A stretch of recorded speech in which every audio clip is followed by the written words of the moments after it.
ریاضی دان محمد ابن موسیٰ الخوارزمی، جن کے کام کو خطرناک اور جادو سمجھا جاتا تھا، جس دور میں یورپی لوگ جانوروں کی کھالوں پر لکھتے تھے، اس دور میں مسلمان کاغذ کا استعمال کرتے تھے۔ محترم ناظرین و حاضرین، انفو ورلڈ میں آپ کو ویلکم کہتا ہوں۔ میرا نام ہے پروفیسر سجاد علی۔ آج میں آپ کو دنیا کے سب سے پہلے ریاضی دان کے بارے میں تفصیل سے بتاؤں گا۔ آپ سے گزارش ہے کہ میرے چینل کو سبسکرائب اور ویڈیو کو لائک کر لیں۔ شکریہ۔ محمد ابن موسیٰ الخوارزمی ایک فارسی ریاضی دان، ماہر فلکیات، نجومی، جغرافیہ نگار اور بغداد کے بیت الحکمت سے منسلک ایک سکالر تھے۔ اس دور میں بیت الحکمت سائنسی تحقیق اور تعلیم کا ایک معروف مرکز تھا اور سنہرے اسلامی دور کے بہترین دماغ یہاں جمع ہوتے تھے۔ الخوارزمی فارس میں 780 عیسوی کے آس پاس پیدا ہوئے اور وہ ان پڑھ افراد میں شامل تھے جنہیں بیت الحکمت میں خلیفہ المامون کی رہنمائی میں کام کرنے کا موقع ملا، جو خلیفہ ہارون الرشید کے بیٹے تھے۔ ان کی ایک کتاب میں ریاضی کا مسئلہ لکھا ہوا ہے، وہ یہ ہے کہ فرض کریں کہ ایک شخص بیماری کی حالت میں 2 غلاموں کو آزاد کرتا ہے۔ ان میں سے ایک غلام کی قیمت 300 درہم اور دوسرے کی 500 درہم ہوتی ہے۔ جس غلام کی قیمت 300 درہم تھی وہ کچھ عرصے میں وفات پا جاتا ہے اور اپنے ورثہ میں صرف ایک بیٹی چھوڑتا ہے۔ پھر ان غلاموں کا مالک بھی وفات پا جاتا ہے اور ان کی وارث بھی ان کی اکلوتی بیٹی ہوتی ہے۔ وفات پانے والا غلام 400 درہم مالیت کی جائیداد ترکے میں چھوڑ جاتا ہے۔ تو اب ہر کسی کے حصے میں ترکے میں سے کتنا حصہ آئے گا؟ ریاضی کا یہ الجھا دینے والا سوال ایک ایسی کتاب سے لیا گیا ہے جو 9ویں صدی عیسوی کے آغاز میں لکھی گئی تھی۔ یہ مسئلہ دراصل ورثہ میں جائیداد کی تقسیم سے متعلق رہنمائی فراہم کرتا ہے۔ عربی زبان میں لکھی جانے والی اس کتاب کو دنیا بھر میں اس کے عنوان کتاب الجبر کے نام سے جانا جاتا ہے۔ اس کتاب کے مصنف ہی آج ہماری اس تحریر کا موضوع ہے اور یہ قرون وسطیٰ میں متعدد مضامین پر عبور حاصل کرنے والے محمد ابن موسیٰ الخوارزمی تھے۔ ان کا نام میں نے پہلی مرتبہ تاریخ کے مضمون میں اس وقت سنا تھا جب میں عراق میں ایک اسکول میں زیر تعلیم تھا۔ خوارزمی دراصل 780 عیسوی کے قریب پیدا ہوئے اور جیسا کہ ان کے نام سے ظاہر ہے کہ ان کا تعلق وسطی ایشیائی ملک ازبکستان کے ایک صوبے خوارزم سے تھا۔ اس وقت بغداد ایک وسیع اسلامی سلطنت کا دارالحکومت تھا جس پر طاقتور خلافت عباسیہ کی حکمرانی تھی۔ وہ خلیفہ المامون کے لیے کام کرتے تھے۔ خلیفہ مامون، جو خود یونانی کتب کے عربی میں تراجم کروانے کے شیدائی اور تاریخ میں سائنسی علوم میں تحقیق اور ان کی اہمیت سمجھنے والی بڑی شخصیات میں سے ایک تھے۔ الخوارزمی خلیفہ کے بنائے گئے بیت الحکمت میں کام کرتے تھے، جو ایک ایسا ادارہ تھا جو سننے میں بالکل فرضی معلوم ہوتا ہے۔ یہ ترجمے اور سائنسی علوم میں اصلی تحقیق کا مرکز تھا اور یہاں ایک ایسے دور کے عظیم دماغ جمع ہوتے تھے جنہیں عربی سائنس کا سنہری دور کہا جاتا ہے۔ عربی کا لفظ یہاں اس لیے استعمال کیا گیا ہے کیونکہ اس دور میں اکثر کتابیں عربی زبان میں لکھی جاتی تھیں، کیونکہ یہ نہ صرف سلطنت کی سرکاری زبان تھی بلکہ مسلمانوں کی مقدس کتاب قرآن بھی اسی زبان میں نازل ہوئی تھی۔ ان سائنسی کتب میں متنوع سائنسی شعبوں کا احاطہ کیا گیا تھا، جس میں فلسفہ، علم طب، ریاضی، علم بصریت اور علم فلکیات وغیرہ شامل ہیں۔ اس دور کی عظیم سائنسی کامیابیوں میں سے ہم کچھ ایسے کارناموں کا ذکر کریں گے جو الخوارزمی سے براہ راست منسلک تھے۔ 9ویں صدی کی دوسری دہائی میں خلیفہ المامون نے بغداد میں علم فلکیات پر تحقیق کے لیے رصدگاہیں بنوائیں۔ اس کے 1-2 سال بعد یونانی علم فلکیات کے تنقیدی جائزے کا آغاز ہوا۔ اس دوران الخوارزمی کی سرپرستی میں متعدد محققین نے مل کر سورج اور چاند سے متعلق متعدد مشاہدے کیے۔ اس دوران ایک ہی مقام پر موجود 22 ستاروں کا طول العرض اور طول البلد کا ایک ٹیبل بنایا گیا۔ المامون نے اس دوران جبل قاسبن کی ڈھلوان پر ایک اور رصدگاہ تعمیر کرنے کا حکم دیا جہاں سے دمشق شہر صاف دکھائی دیتا تھا۔ اس رصدگاہ کی تعمیر کا مقصد اس حوالے سے مزید اعداد و شمار اکٹھے کرنا تھا۔ اس کام کے اختتام پر الخوارزمی اور ان کے ساتھی متعدد ستاروں کی محل وقوع سے متعلق اعداد و شمار کے ٹیبل بنا چکے تھے۔ ایک اور شاندار پروجیکٹ جو ان سکالرز کی جانب سے شروع کیا گیا وہ مزید بلند نظر تھا۔ यूनानी माहिर फलकियात टूनोमी ने अपनी मारूफ किताब उदी जोग्राफिया में दुनिया भर के जोग्राफिया से मुताल्लिक जो कुछ भी मौजूद था वो दर्ज किया था। कहा जाता है कि उनके काम का अरबी तर्जमा ही जोग्राफिया में इस्लामी दुनिया की दिलचस्पी का बाइस बना। अल-मामून ने अपने स्कॉलर्स को दुनिया का नया नक्शा बनाने की हिदायत की क्योंकि टूनोमी की जानिब से बनाए गए नक्शे में अहम इस्लामी शहर जैसे मक्का, दारुल हुकूमत बगदाद शामिल नहीं थे। टूनोमी के दौर में मक्का की इतनी अहमियत नहीं थी और बगदाद इस वक्त वजूद में ही नहीं आया था।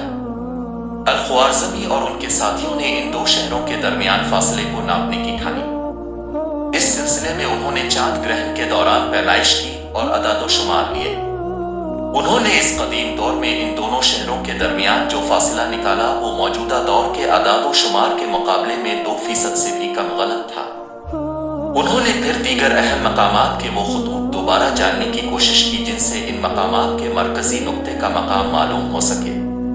मिसाल के तौर पर उनके नक्शे में बहर ओकियानूस और बहर हिंद को पानी की खुली गुजरगाहों के तौर पर दिखाया गया, न कि जमीन से घिरे हुए समंदर, जैसा कि टूनोमी ने अपनी किताब में बताया था। अल-ख्वारज़मी की किताब सूरत अल-अर्ज़ यानी दुनिया की तस्वीर के बाइस उन्हें इस्लाम के पहले जोग्राफिया निगार होने का एजाज हासिल है। ये किताब 833 ईस्वी में मुकम्मल हुई। ये खलीफा अल-मामून की वफात का साल भी है। इस किताब में 500 शहरों के तूल अल-अर्ज़ और तूल अल-बलद के टेबल मौजूद थे। इस किताब में मुख्तलिफ मकामात को कस्बों, दरियाओं, पहाड़ों, समंदरों और जजीरों में तकसीम किया गया। हर टेबल में इन जगहों की तरतीब जुनूब से शुमाल के हिसाब से की गई थी। अल-ख्वारज़मी ने दरियाए नील और उसके रास्ते की जोग्राफिया की एक किताब में वजाहत पेश की। ताहम ये तमाम कामयाबियां उनकी रियाजी के शोबे में कारनामों के सामने धुंधला जाती है। उनकी जानिब से हिंसों और अदाद पर लिखे जाने वाले मकालों के बाइस मुस्लिम दुनिया में निज़ाम अशारी डेसिमल नंबर सिस्टम मुतारफ हुआ। उनकी किताब अल-जम वल तफरीक बी अल हिंद को रियाजी के ज़ैली शोबे में खासी अहमियत हासिल है। ये किताब 825 ईस्वी के करीब लिखी गई थी, ताहम इसका कोई मुस्तनद अरबी तर्जमा मौजूद नहीं है और किताब का उन्वान भी सिर्फ एक अंदाजा है। ताहम शायद ये अशारी निज़ाम पर लिखी गई वो पहली किताब थी जिसका लातीनी ज़बान में तर्जमा किया गया। उसका आगाज लातीनी ज़बान में लिखे गए इन अल्फाज से होता है। अल-ख्वारज़मी ने कहा कि इस किताब में हिसाब से मुताल्लिक़ मुख्तलिफ हिदायत बताई गई है और यहीं से लफ्ज़ एल्गोरिथम की इस्तिलाह वजूद में आई जो दरअसल अल-ख्वारज़मी को लातीनी में बोलने का तरीका।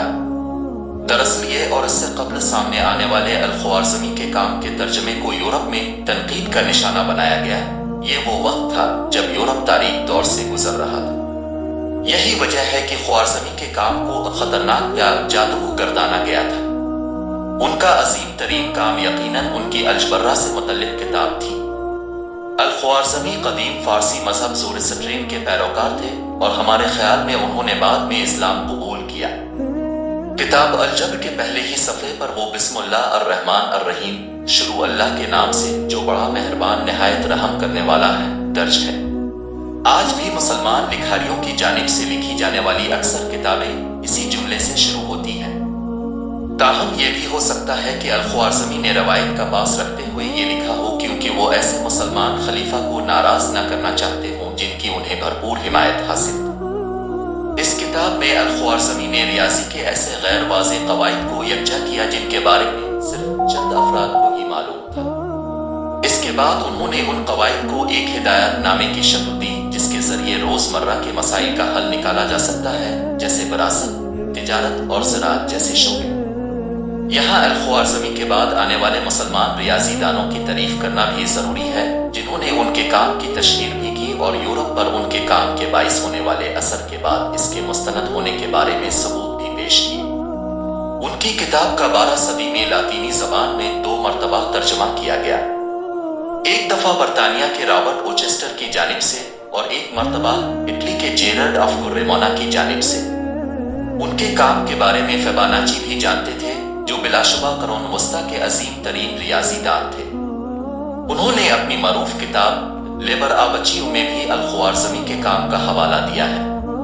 यहाँ हमें इस हवाले से मोहतात होने की ज़रूरत है कि हम सिर्फ रियाजी का एक ही शोबा ईजाद करने का सेहरा अल-ख्वारज़मी के सर ना रख बैठे सिर्फ इसलिए कि इसके लिए जो नाम हम आज इस्तेमाल करते हैं अलजबर्रा वो अल-ख्वारिज़मी की किताब के नाम से वजूद में आया।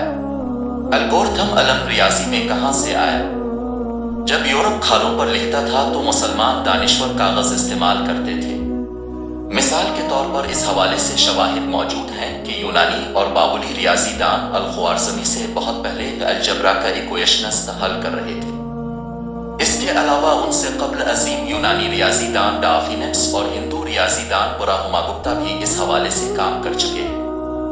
क्या इस ज़ैली शोबे का उन्वान उनकी किताबों से मंसूब नहीं किया जा सकता था? मेरे नज़दीक नहीं।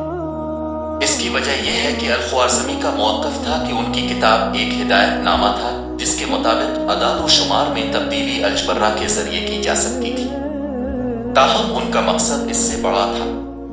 उन्होंने वजाहत की थी कि उनकी किताब का मकसद वो बताना है जो अर्थमेटिक्स में सबसे आसान और मुफीद है, जैसे मर्दों को विरासत तकसीम करने के अमल में अदालती निज़ाम का सामना, तिजारत, जायदादों की तकसीम की ज़रूरत पड़ती है।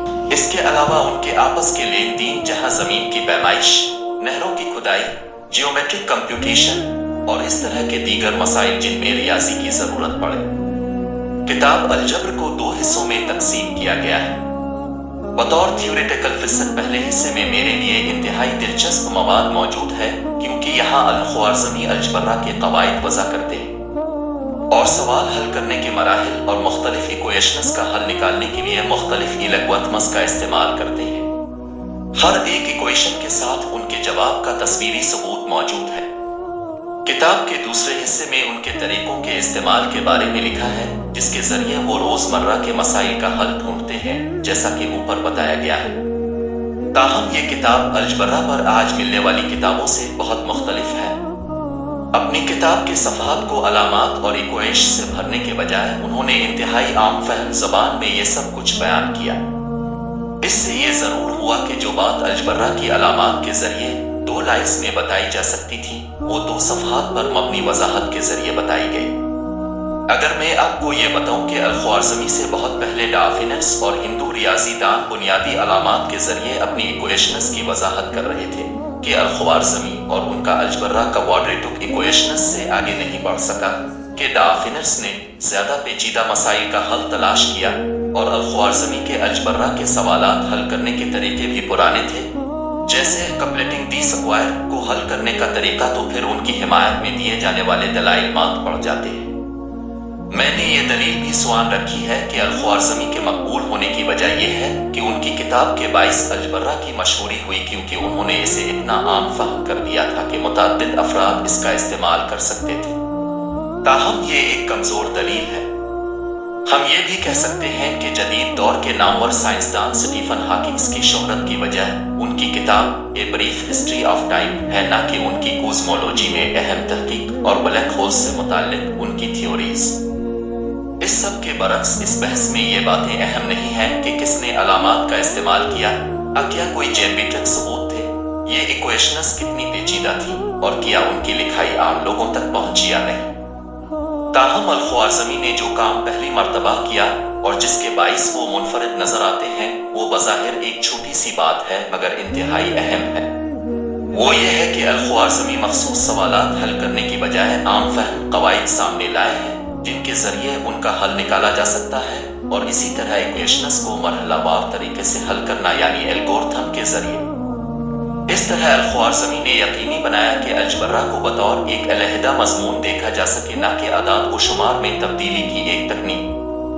हालांकि अल-ख्वारिज़मी ने अलामात की बजाय लफ्ज़ों का इस्तेमाल करते हुए अलजबर्रा समझाया जो डाफिनस उनसे पहले कर चुके थे, लेकिन अल-ख्वारिज़मी का अलजबर्रा आज इस्तेमाल होने वाले अलजबर्रा से बहुत करीब है।